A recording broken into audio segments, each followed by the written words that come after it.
Hey you! Yes, you, watching this video. Do you want to own a piece of Scribbler? Only not a lock of hair or blood or flesh or anything else that will get you in trouble with the law? Well, now you can, with t-shirts, hoodies, tote bags and mugs featuring Obab Scribbler at her Teespring store. You know you want to. I shall now stop talking in third person and send you on to the video. Be lovely to each other and enjoy the show!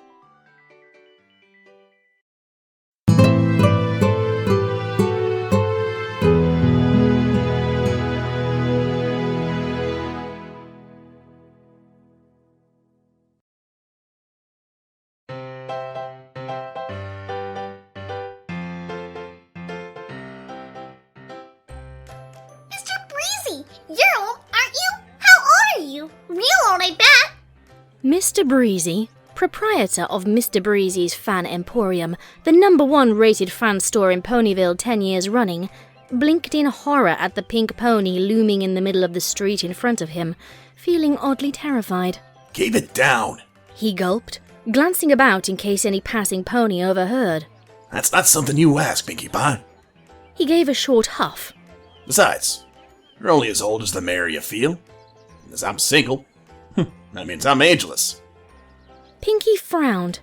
Perhaps this did need a more delicate touch. I meant it in a good way, Mr. Breezy, she merrily chirped, as if it was the nicest statement in the world.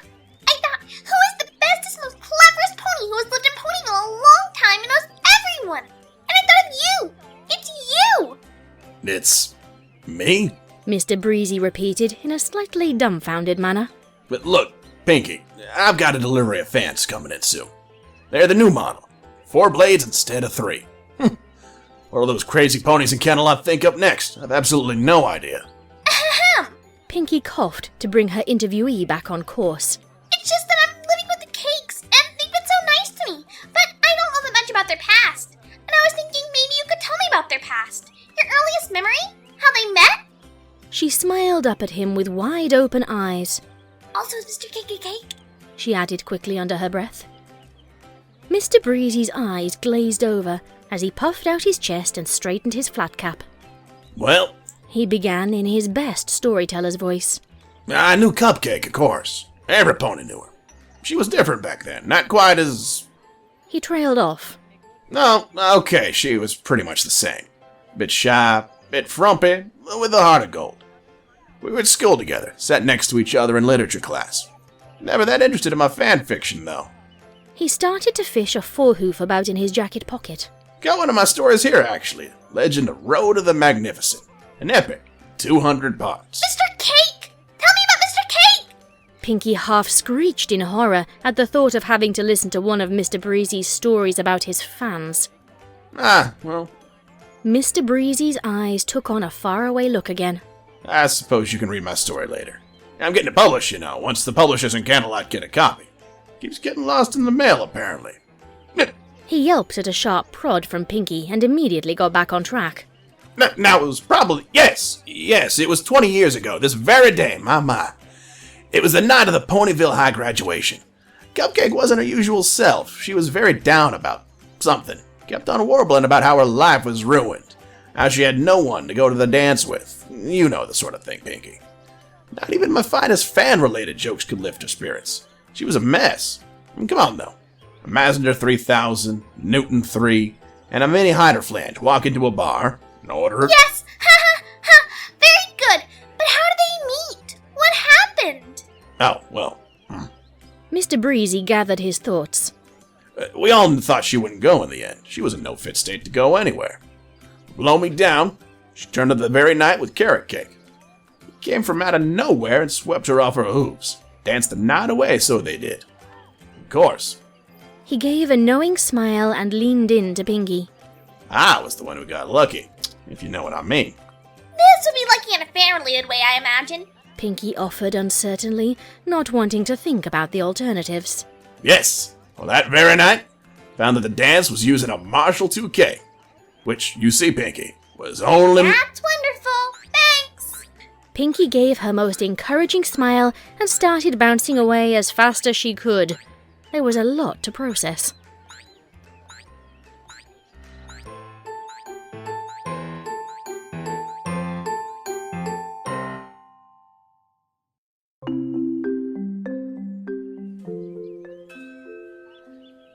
As the Ponyville clock chimed midday, Pinkie slouched on a bench, enjoying the cool shade of the tree behind her. She started to pound her head with her hooves in annoyance. Come on, Brain! Think! It's their 20th anniversary tonight! What do ponies do on their anniversary? Why would they be tricking me? What's with the jam and cake crumbs? She lifted a bottle of lemonade and took a slow sip through the curly straw. What are they hiding from you? Pinkie peered up in surprise at the voice coming from above her. Hidden amongst the foliage of the trees was a bright yellow earth pony with a leafy green mane, hanging upside down from a branch by her tail. On her flank, Pinkie Pie could just about make out the familiar cutie mark of a lemon sitting on a cloud. Lemon Dreams swayed back and forth gently in the wind as she waved a hoof down. I thought it was such a lovely sunny day, I should get some hardcore photosynthesizing done. She took in a deep breath and sighed contentedly. Who's hiding stuff from you then, Pinkie? Oh, well, Miss Cake has been acting all emotional, and Mr. Cake bleeds jam. So I think he's actually a cake and they're trying to cover it up. Pinkie didn't quite shout up at Lemon Dreams so as not to alert the entirety of Ponyville to her suspicions, but it was loud enough for the yellow pony to hear. Yeah, okay. Lemon Dreams just nodded. What else is new? No! I mean that Mr. Cake is literally a cake, and they're trying to keep it a secret from me. Pinkie Pie called up into the tree, slightly louder so that Lemon Dreams could hear her properly. Lemon Dreams blinked. Well, yes, I heard you the first time, Pinkie. So what if he's a cake? That's his own business. The happiest day of my life was when I realized I was a lemon. Everything finally made so much sense. My love of wrapping myself in pancakes, for example. If Mr. Cake is a cake, then you should let him be a cake. She swept her hooves out joyfully. Pinkie did not follow suit. But Pinkie trailed off. This wasn't quite the reaction she had hoped for. Her voice tipped into a whine. But he's a cake! Lemon Dreams didn't respond. The strange pony had closed her eyes and was humming, swinging gently back and forth on her branch. Pinkie slumped in defeat. One way or another, she had to find some evidence. She had to find out what the cakes were keeping from her. Here comes a candle to light you to bed, and here comes a chopper to chop off your head.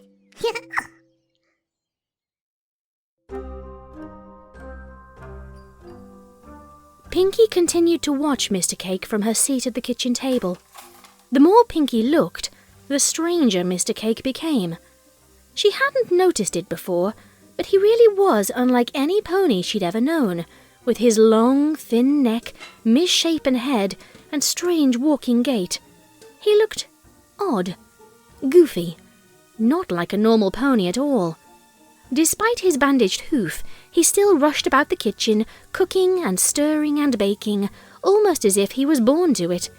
But of course, a cake would know its way around a kitchen. Mr. Cake, She finally began, after 10 minutes of contemplative silence. what's your earliest memory? Is it oven-based? Does cooking cupcakes make you feel uncomfortable? Mr. Cake paused from dabbing a spot of glazing onto an apple tart and looked thoughtful. Oh, goodness. I suppose. No. He frowned and then broke into a smile. Pinkie, when you get to be as old as me, you tend to forget a lot. But I could never forget the day I met my darling cupcake. Oh, Pinkie, it was love at first sight. She was gorgeous like the blossom on a plum tree. Like Yes. Pinkie waved a hoof frantically. But Mr. Cake, what about your family? Was your mother a sack of flour? Was your father a type of margarine? Mr. Cake, what I'm trying to say is... She shuffled towards Mr. Cake, her eyes looking slightly wild. Are you a cake? Mr. Cake gave a start at this. Well, of course I'm a cake. Oh, that was easy. Pinkie looked slightly disappointed at the ease of this dramatic revelation. She was about to ask a further probing question about life as a sponge-based entity when Mr. Cake continued. I'm a cake. Carrot cake. And my father was a cake, and his father was a cake, and his father before him. I come from a whole family of cakes, Pinkie. Now, He picked up the tart he'd been working on and placed it proudly in front of Pinkie. I know these are your favorite, Pinkie, and I thought you'd want to have one all to yourself. Go on, try it. You'll like it. He stood expectantly before Pinkie, waiting for her to try his culinary masterpiece. No! Pinkie slammed a hoof into the tart with a cry of frustration, sending a shower of apple and pastry all over Mr. Cake. No, Mr. Cake, I will not be bribed or distracted. You can't stop me from discovering your secret. She thrust her face into Mr. Cake's, glaring deep into his eyes, as if she could somehow detect the frosting that beat within his heart. Are you a cake? Mr. Cake pulled away, his eyes wide as he peered at Pinkie. What? Are you a cake? Are you literally a cake? Are you full of sponge and jam and cream? Is your mane made out of marzipan? She started to shake the stunned Mr. Cake rather violently. Are your teeth made out of licorice? Pinkie! Pinkie stopped shaking Mr. Cake and guiltily turned around at the loud, angry voice that echoed from behind her. She took her hooves off Mr. Cake, letting the goofy earth pony stagger back. It was Mrs. Cake, her usually kind face etched into a vision of fury. Pinkamena Diane Pie, what do you think you're doing? Mrs. Cake stormed into the kitchen, her normally soft voice quaking with ill-restrained rage as she darted straight towards Pinkie Pie. Pinkie scuttled back against a cupboard, doing her best impression of a rabbit in front of a runaway cart. She thought I was a cake. Pinkie, that's ridiculous. Why would you think such a thing? Mr. Cake exclaimed in disbelief, looking at the cowering Pinkie Pie. I heard. Mrs. Cake's voice was cold, taking even Mr. Cake by surprise as she turned on Pinkie. You wicked filly, Pinkie. We take you into our home, we treat you like family, and this is how you repay us? You should be ashamed of yourself, today of all days! I'm sorry, Miss Cake. Pinkie babbled, uncertain what she had done to provoke such sudden venom. Her large, watery eyes trembled, a technique that usually melted the hearts of even the most annoyed pony. But in this case, it didn't seem to work. Mrs. Cake was still fuming, breathing in ragged bursts as she tried to calm herself down. If I ever hear you treating us in such a manner again, Pinkamena, you are out! You can just pack your bags and leave, because you won't be welcome here. Do I make myself clear? Mrs. Cake seemed to shake, but slightly less now as she worked the anger out of her system. I didn't mean to upset you. I just... Pinkie wiped a hoof over her eyes, finding to her surprise that she was starting to cry. I'm sorry. She whispered. I think I just got a bit carried away with my silly ideas. She threw her forehooves out towards Mrs. Cake, and the older mare's face crumpled, scooping Pinkie up in her hooves and hugging her tightly. Mrs. Cake broke the hug and smiled sadly at Pinkie. Are we clear, Pinkie? You're not to think about any silly things like that again. Can we go back to being like a family? With a sniffle, Pinkie nodded hard. Yes, Miss Cake. I'll stop making wild accusations. I promise. If it makes it better, I don't mind watching this shop if you and Mr. Cake want to go out. She hopped to her feet, regaining some of her previous bounce, and passed Mrs. Cake an envelope that had been resting on the worktop. And Mr. Breezy said it was the anniversary of you two meeting tonight. And I didn't know if you were doing anything, but I thought you might want to go see a play. Mrs. Cake opened the envelope and stared at the tickets. Mr. Cake peered over her shoulder and grinned at Pinkie. That's a wonderful idea, Pinkie. What's the play? It's called The Terrible Tragedy of Dr. Faust. I think it's a screwball comedy or something. Pinkie beamed as Mrs. Cake gently nodded, her own face gaining a smile. Twilight kept going on about how great it was, but despite that, it's probably good. I know the last play she liked was a bust, but I think that was because the actor who played Goddard forgot to turn up. That was awkward. That's very kind of you, Pinkie. All Mrs. Cake's previous vitriol had melted away, and she tucked the tickets into her apron. Very thoughtful. I'm sorry for snapping earlier. you are a good pony. Now, are you sure you don't mind being alone in the shop for the rest of the day? Oh, no, Miss Cake. Pinkie gave her best innocent grin. She would need to be alone in the shop without the cakes about. She had a whole house to search.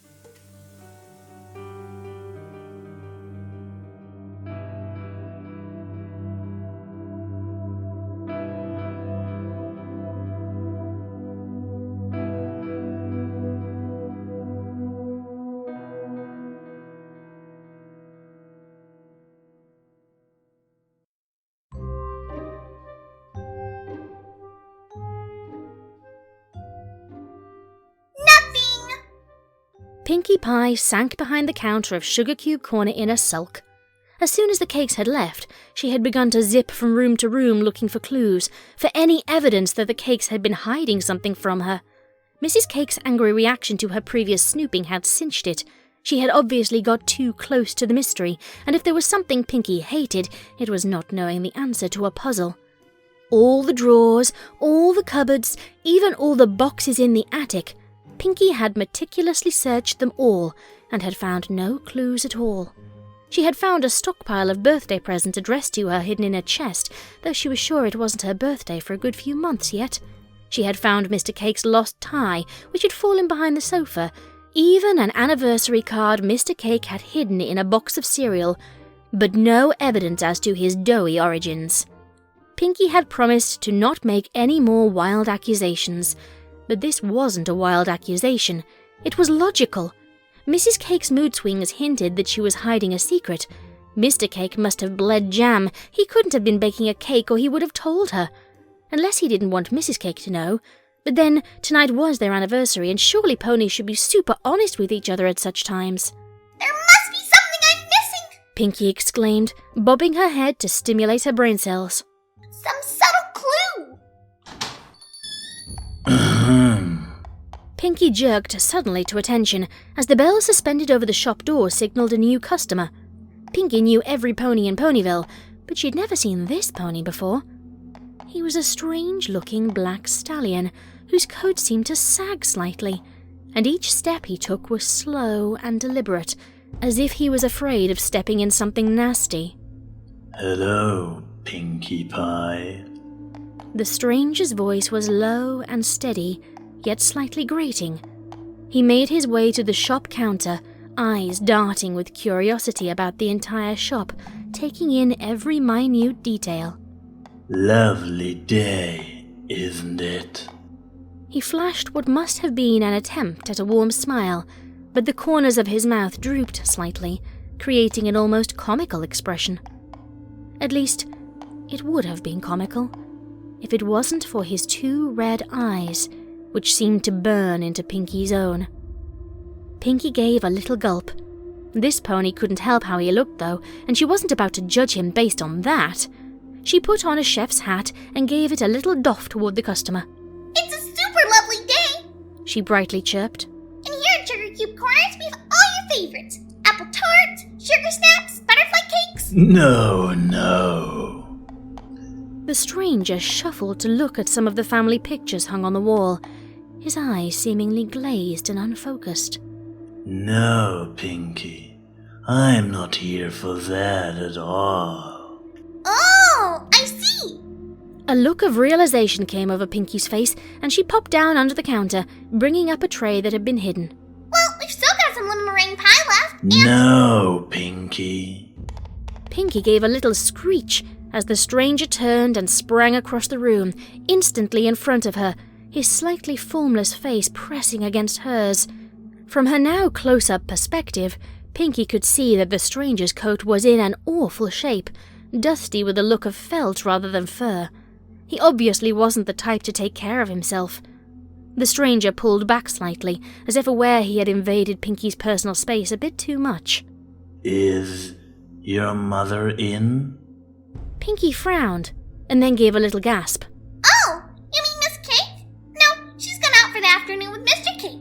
They'll be gone for ages. You know Mr. Cake. I'm not sure I've seen you around before, and I know every pony in Ponyville. The stranger gave another crooked smile, as he shambled towards a picture of the cakes and Pinkie Pie hanging on the wall. Oh yes, Pinkie. I know Cupcake. I know her very well indeed. But it's been so long, so very long. Almost... His voice took on a strange sing-song quality. Almost 20 years to this day since I saw her last. Pinkie's mouth fell open. And Mr. Cake? You know Mr. Cake too? I know Mr. Cake, yes. You could say that. There was the strangest of glints in the pony's fiery red eyes as he seemed to gaze deeply into the picture. Oh, what a happy life you three lead in Ponyville, Pinkie. Where the days are sunny and your hearts are full of love and joy. His voice cracked slightly, and he slouched back toward Pinkie with an odd, lumbering gait, his body rippling with every movement in a manner that looked rather painful. You're so close, Pinkie. You nearly had your hooves on the truth in the Ponyville archive. Don't give up now, clever little Pinkie Pie. You can solve the mystery.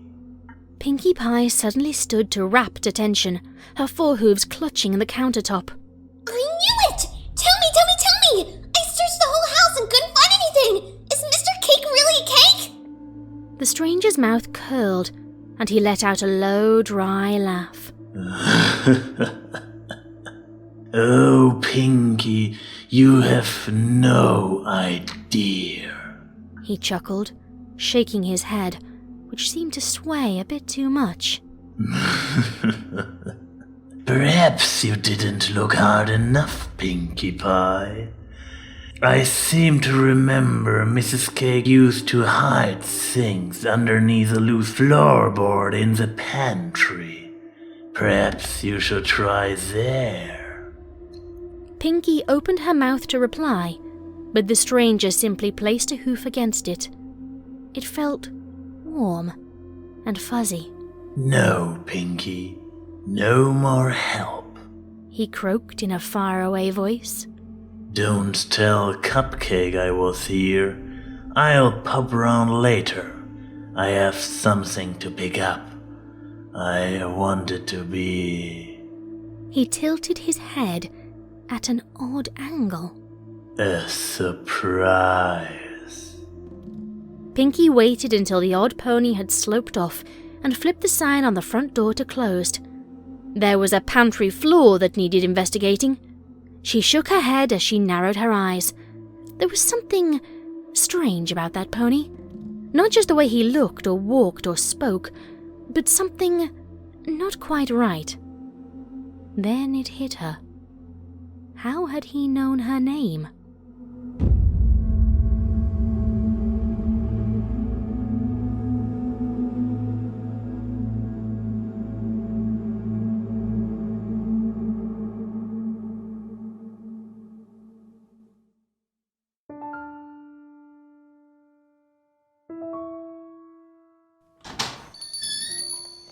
Well, that was a lovely evening. Mr. Cake took his wife's jacket as they stepped in out of the cold. It had been nice to get out of the house for a few hours, even if the play wasn't the zany comedy Pinkie Pie had promised. He looked across at Mrs. Cake with concern. She had been slightly pale during the play and didn't seem to enjoy it at all. Still, it was nice to spend some quality time together. You go sit down. I've got a little surprise for you. Mr. Cake bounded into the kitchen with a quick peek at the grandfather clock, which stood proudly against one of the walls. It was nearly midnight, nearly time for their anniversary. He had to find the card he'd written. He didn't expect to find Pinkie Pie. Pinkie slowly looked up as Mr. Cake entered, seated at the kitchen table. Her face had seemingly paled slightly, her mane losing some of its exuberant puff. In front of her was a broken wooden floorboard and a large, dusty book. I know, She whispered at Mr. Cake. the book. I know everything. I know your secret. Mr. Cake was slightly taken aback at this, and he started to peer around the cupboards to find the card he'd hidden. Secret? What secret? I don't have a secret, Pinkie. Don't let Mrs. Cake hear you talking like that. You know how angry she can get. He exclaimed, shaking his head. But you do! Look! Instantly, Pinkie was in front of Mr. Cake, waving the book at his face. Mr. Cake struggled to read the cover as it swayed back and forth before him. Pinkie realized her mistake and held it steady as she could. In large black letters on the cover was the title, Cake Recipes, How to Bake a Cake. It's a cookbook? Mr. Cake offered, unsure of the significance of such a tome. There were plenty of cookbooks scattered about Sugar Cube Corner, more than one pony could ever hope to read in a lifetime. Pinkie, I really don't see. Look!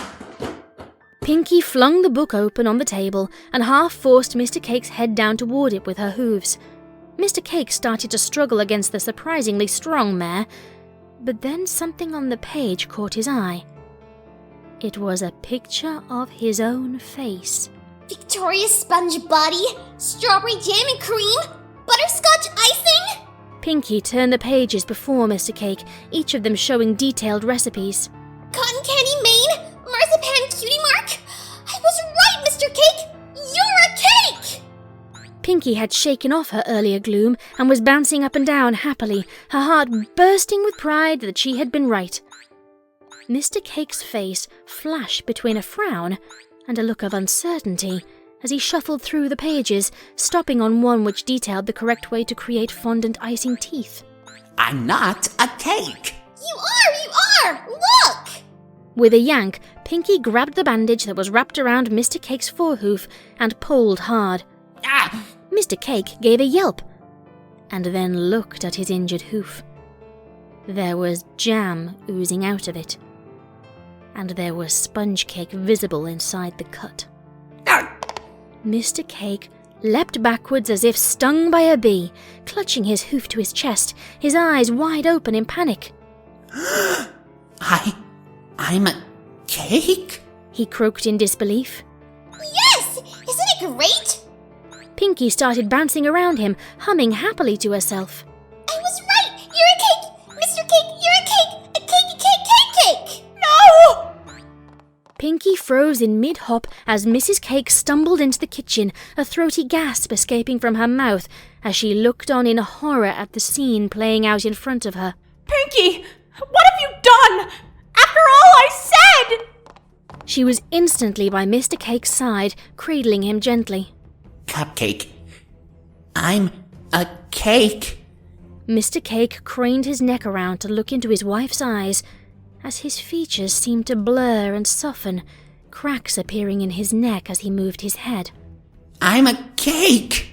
No, hush. You're real.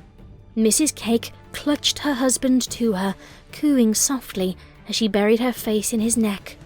Please calm down. Pinkie could only watch, her mouth gaping open, every thought of victory gone from her mind, as Mr. Cake continued to stutter on the floor, his words becoming more incoherent, his coat taking on the pallor of icing, his mane looking more and more like marzipan and cream.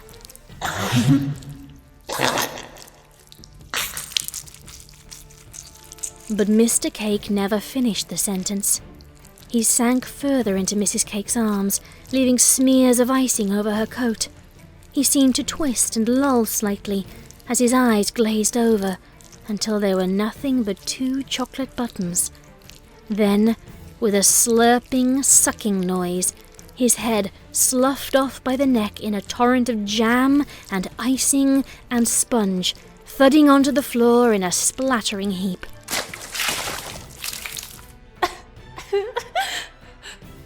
The kitchen was silent, except for the guttural sobbing of Mrs. Cake as she held the remains of a pony-shaped cake covered in jam and icing, her own face splotched red with tears as she shook and wept. Pinkie took a step forwards, staring down at Mr. Cake's head, which lay before her. It was just a crude rectangle of sponge with a smile iced onto it. It didn't seem real that just moments before it had been one of the most wonderful ponies she had ever known. Mrs. Cake? Pinkie squeaked, flattening her ears against her head. I'm sorry. I didn't mean to. Mrs. Cake's head snapped up at Pinkie's voice, and Pinkie leapt back in surprise. But she wasn't angry, as Pinkie had expected. She was rocking the remains of the pony cake back and forth, gulping down the tears. What have you done, Pinkie? She choked out as the clock in the hall began to strike midnight. Oh, no. My poor Mr. Cake. What have you done? Slowly and reverently, she placed the rest of the cake on the kitchen floor and looked around the room as the clock chimed. Pinkie.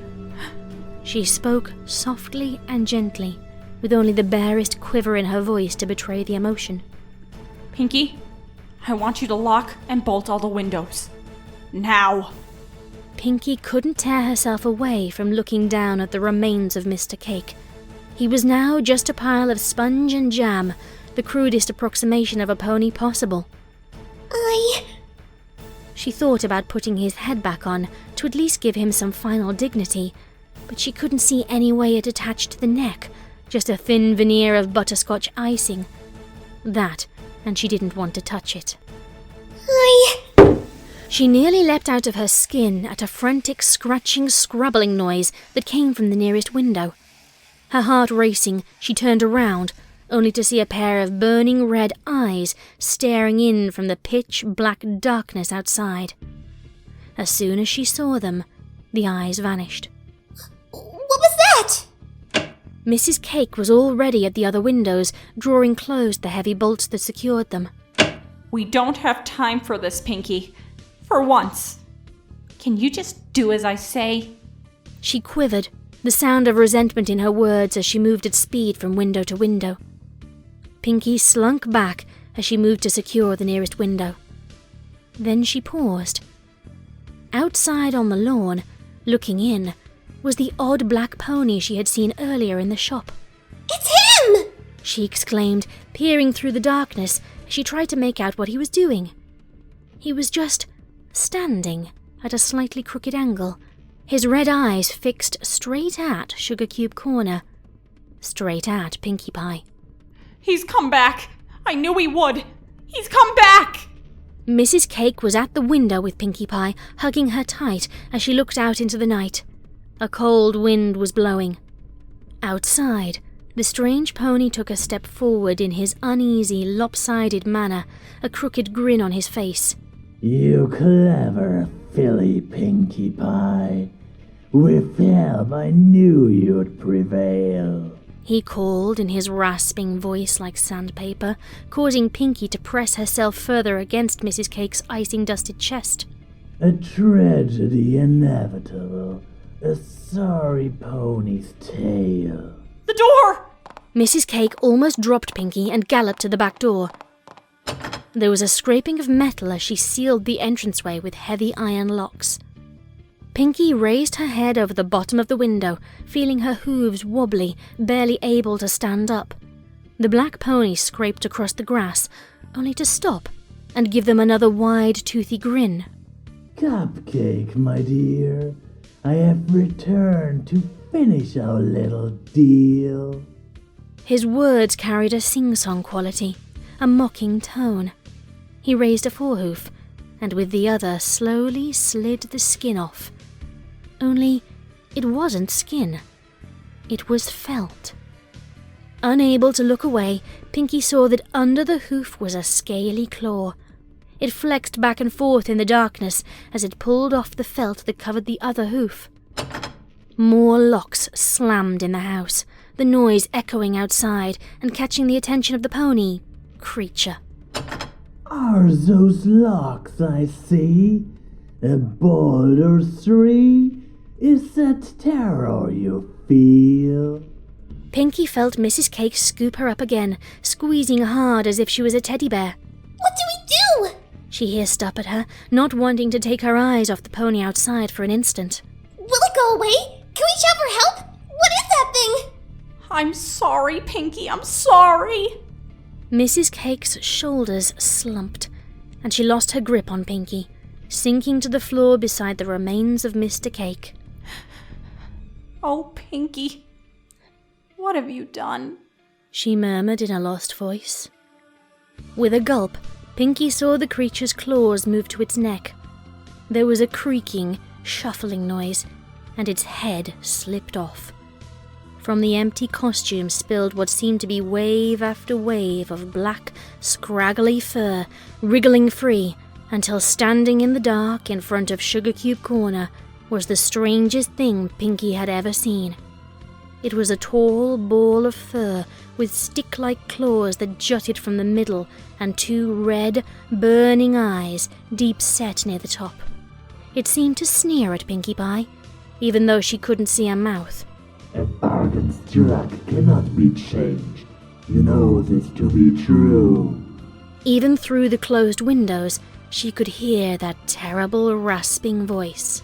For when Kratos the Glue-Maker comes to town, the devil gets his due.